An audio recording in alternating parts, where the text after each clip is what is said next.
The left hook is a pure expression of maneuver warfare. It targets the enemy's mind and will. The desert invasion begins. Schwarzkopf's left hook, a 100-hour masterpiece, bypasses Saddam's entire fortified front. Deception is paramount. A fake amphibious assault locks Iraqi forces onto the coast, far from the real threat. The digital ghost radio traffic fixes the enemy in place, diverting their gaze. 300,000 coalition troops vanish into the western desert, repositioning 300 miles undetected. The scale is staggering. GPS technology, a new weapon of war, guides the armor through the featureless terrain. The desert is no longer a barrier. February 24th, 1991. The moment arrives. The final command is given. Breach the line and turn the flank. The American armor smashes through the undefended western flank. The Iraqi defensive line is instantly obsolete. The objective, a rapid, deep penetration.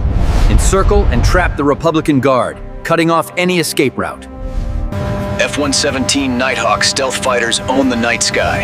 Invisible precision strikes cripple Iraqi command centers. Tomahawk cruise missiles fly low and fast. They deliver surgical destruction, paving the way for ground troops. Iraqi forces are now blind. Communication lines severed. They receive no orders, facing an unknown threat. The coalition moves 250 miles in less than 100 hours. This is the new speed of armored warfare. The Republican Guard, Saddam's elite, are caught completely off balance. Their readiness is useless.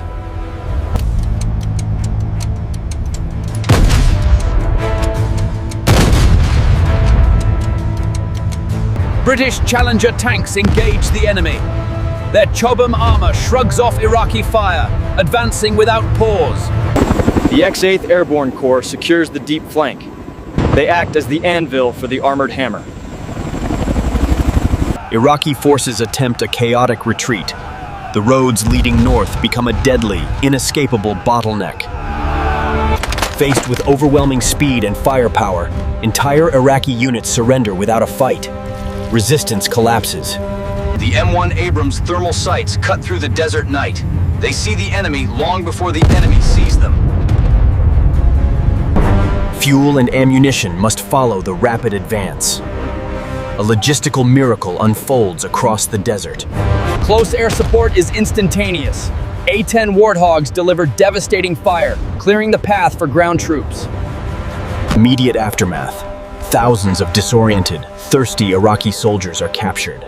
The scale of the defeat is visible. Special Forces teams move ahead of the main force. They secure key desert airfields for the massive airlift. Combat engineers breach the formidable border berms. They clear minefields, creating corridors for the armored thrust. The air campaign, Operation Desert Storm, lasted 38 days. It neutralized Iraq's air force and defenses. The left hook proves that deception, speed, and technology can overcome raw numbers. A new era is born. The story continues. To witness more moments that redefined history, remember to join our... The initial breach occurs in the far west, a desolate sector where Saddam believed no army could survive. The Battle of 73 Easting. U.S. armored cavalry engages the Republican Guard in a brutal tank battle. Apache attack helicopters hunt at low altitude.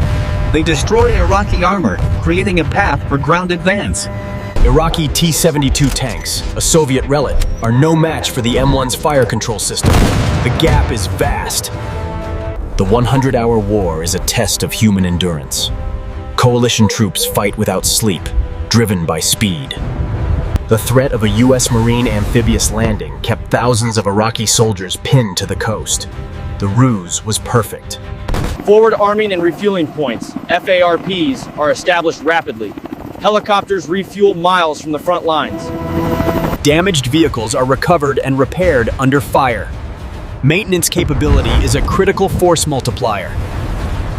The 82nd Airborne Division secures the crucial Western Air Base. They establish a deep foothold for the entire operation. The V-7 Corps, the Armored Fist, drives deep into Iraq. Their mission? destroy the Republican Guard's core units. The V-7 Corps, the Armored Fist, drives deep into Iraq. Their mission? Destroy the Republican Guard's core units. The shock and awe doctrine is born. Overwhelming force paralyzes the enemy's ability to respond. J-STAR's surveillance aircraft track every Iraqi movement. Nothing escapes the coalition's all-seeing eye. Infantry units secure the perimeter. They clear bunkers and trenches left behind by the retreating Iraqi army. Massive artillery barrages soften the defenses. The sheer volume of fire breaks the morale of entrenched troops. The key to the victory: never stop. The relentless momentum of the left hook prevents the enemy from regrouping. F-15 Eagles dominate the skies.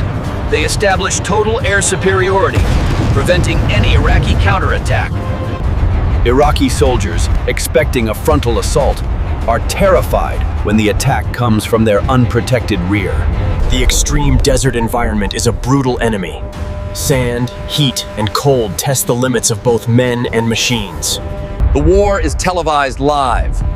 This unprecedented media access shapes public perception of modern conflict. Much of the maneuver is executed under the cover of darkness. Night vision gives the coalition a critical advantage. Air defense neutralized.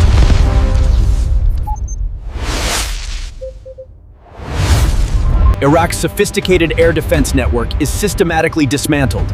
The skies belong entirely to the coalition. Neutralized. The concentration of firepower is immense. Every Iraqi counterattack is met with overwhelming response. The left hook is a pure expression of maneuver warfare. It targets the enemy's mind and will. The 100-hour war signals the end of large-scale, static warfare. Future conflicts will be defined by speed. Please subscribe now.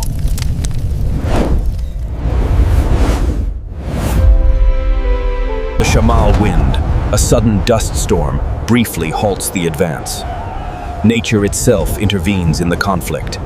Desperate Iraqi counterattacks are launched. They are quickly and brutally repelled by the coalition's armor. M270 multiple launch rocket systems deliver precision fire. They saturate enemy positions before the tanks arrive. Thousands of Iraqi soldiers, cut off and starving, choose surrender.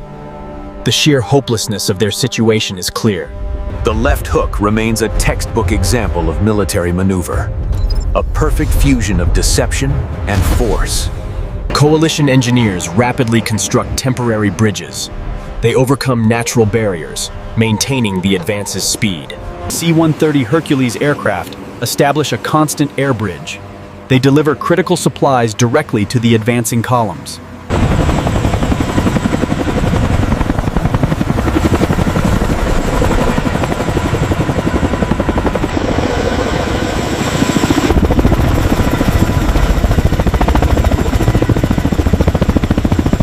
The Republican Guard's elite Hammurabi division is decimated. The final, strategic battle confirms the victory. The 100-hour war, a display of strategic genius and technological might that forever changed modern conflict. Despite the speed, the threat of chemical weapons looms. Coalition troops advance in full protective gear. Human intelligence from defectors proves vital. It confirms the location of key Iraqi command and control bunkers. Air power, relentless. B-52 bombers deliver massive payloads. They pound Iraqi defensive lines for hours, shattering their morale. The battleships Wisconsin and Missouri fire their 16-inch guns. Their shells pound coastal targets with devastating effect. The 2nd Armored Cavalry Regiment leads the charge. Their scouts report back, guiding the main armored thrust around resistance. Millions of leaflets are dropped. They urge Iraqi soldiers to surrender, promising safe passage and humanitarian aid. Paratroopers establish a massive supply base deep inside Iraq. The logistical reach of the coalition is unprecedented. Mine plows and rollers clear paths through the vast minefields. Mobility is the key to the entire left hook strategy. The coalition's command and control network is flawless. Every unit knows its position and its objective in real time. The Battle of Al Busaya, a swift, brutal armored engagement that confirms the success of the Western flanking maneuver. The 100-hour war, a display of strategic genius and technological might that forever changed the face of modern conflict. The final push. Coalition forces converge on the trapped Iraqi army. The battle is over. The infamous Highway of Death. Retreating Iraqi columns are devastated by relentless air attacks. Saddam's scorched earth tactic. Hundreds of Kuwaiti oil wells are set ablaze. The sky turns black with smoke. In just 4 days, the coalition defeats a 1 million-man army. The ghost of Vietnam is finally laid to rest. 34 nations unite under the coalition banner. A global force assembled to reverse the invasion of Kuwait. Kuwait City is finally free. Citizens pour into the streets, celebrating the end of 7 months of occupation.